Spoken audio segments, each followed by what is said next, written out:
प्रणाम मित्रों।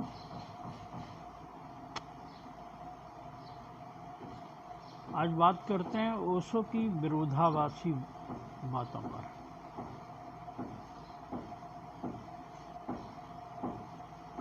कई बार ओशो एक बात को कहते हैं, फिर वो अपनी बात को ही काटते नजर आते हैं।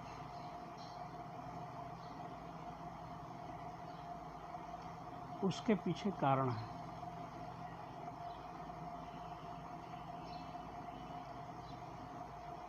पहला कारण तो ये है कि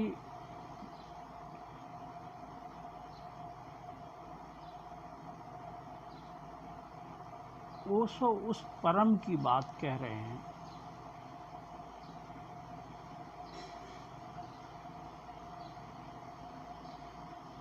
जो पूर्ण है।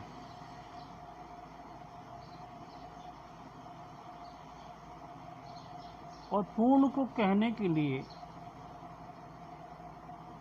हमको दोनों पक्ष देखने पड़ेंगे।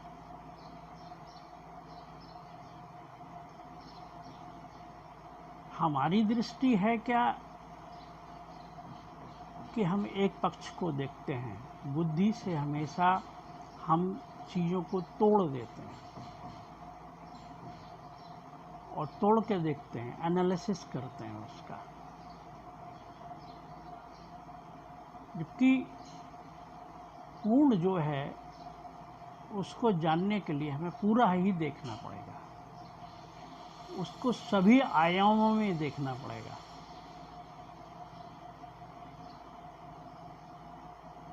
तो जब सभी आयाम की बात की जाएगी तो हमको विरोधाभासी नजर आते हैं।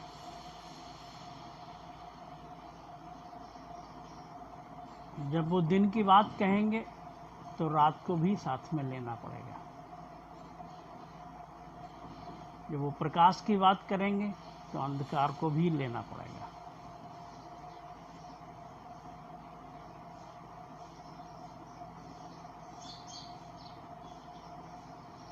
तो जब दोनों छोर को लेना पड़ेगा तब हम उस पूर्णता की बात को कह पाएंगे। तो कई बार हमको लगता है कि वो विरोधाभासी बात नहीं, विरोधाभासी नहीं, वो उस परम की बात कर रहे हैं जो अकथनीय है, जिसको कहा नहीं जा सकता, लेकिन फिर भी कह रहे हैं वो। ये उनकी करुणा है हम लोगों के लिए,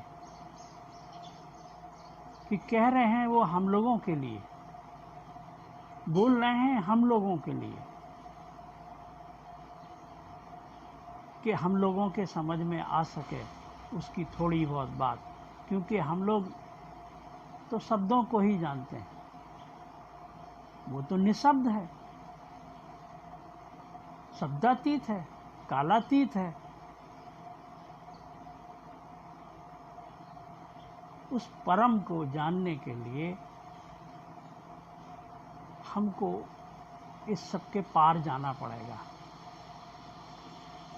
इसलिए उनकी बातों में विरोधाभास नजर आता है। दूसरा कारण एक ये है कि वो जो भी बात कर रहे हैं अपने सन्यासी, अपने शिष्यों के लिए कर रहे हैं। जब किसी ने कोई प्रश्न पूछा तो उसकी जो समस्या है उसको दूर करने के लिए उन्हें उसकी समस्या को देखना है, उसकी कमियों को देखना है, और फिर उस कमी को दूर करने के लिए वो बोल रहे हैं। अब जैसे कोई व्यक्ति हिंदू धर्म में पैदा हुआ है और वो उसकी पकड़ रामायण के ऊपर है, वो तुलसीदास की रामायण से चिपका हुआ है, तो पहले तो ओशो को उसके जो अतीत है जिससे वो चिपका हुआ है, वो आधार को छीनना है, तो फिर वो रामायण की बुराई करते हैं, जिससे कि वो उससे छूटे, उससे वो मुक्त हो।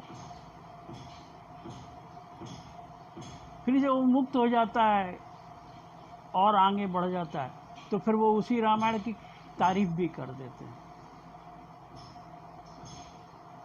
देखा जाए तो वो ना ही किसी की बुराई कर रहे हैं, ना ही किसी की तारीफ कर रहे हैं, वो सिर्फ तुम्हारी बीमारी को हटा रहे हैं।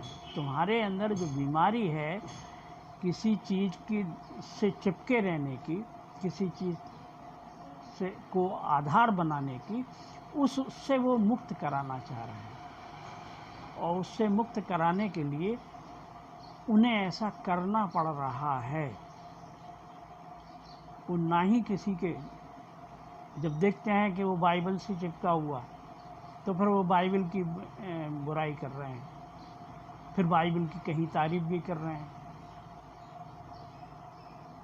तो हमको विरोधाभासी बातें दोनों लगती हैं, लेकिन है नहीं, क्योंकि उन्हें तो अपने शिष्यों को वहाँ ले जाना है जो कहा नहीं जा सकता है, जो शब्दों के परे है। तो उसके लिए तुमको इन सब से छुड़ाना पड़ेगा। तो उन सब छुड़ाने के लिए उन्हें ये सब बोलना पड़ रहा है, उन्हें ये सब कहना पड़ रहा है। आपको देखने में लग रहा है कि वो गीता पे बोले, वो कुरान पर बोले, वो बाइबल पर बोले,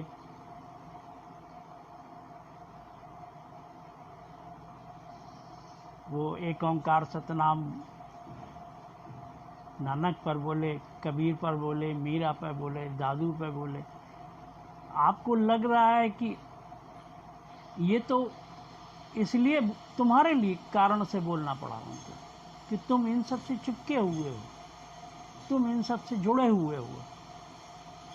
तो उन्होंने इनकी चीज़ों को, इनके सूत्रों को, इनके शब्दों को लिया है, लेकिन बोला है अपनी ही बात, उन्होंने समझाई है अपनी ही बात, उन्होंने अपनी ही बात कही है, खाली सहारा उनका लिया है, लेकिन बोल वो ओशो अपना ही रहे हैं।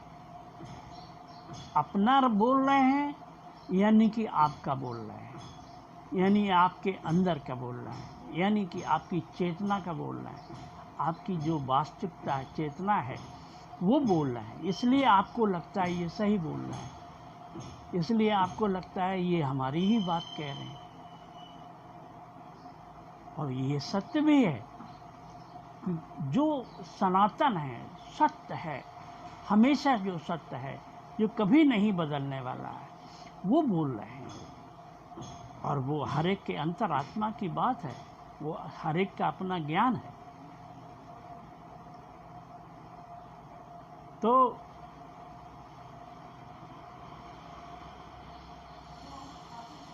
इसलिए हमको लगता है कि ओशो विरोधाभासी बातें कर रहे हैं, या वो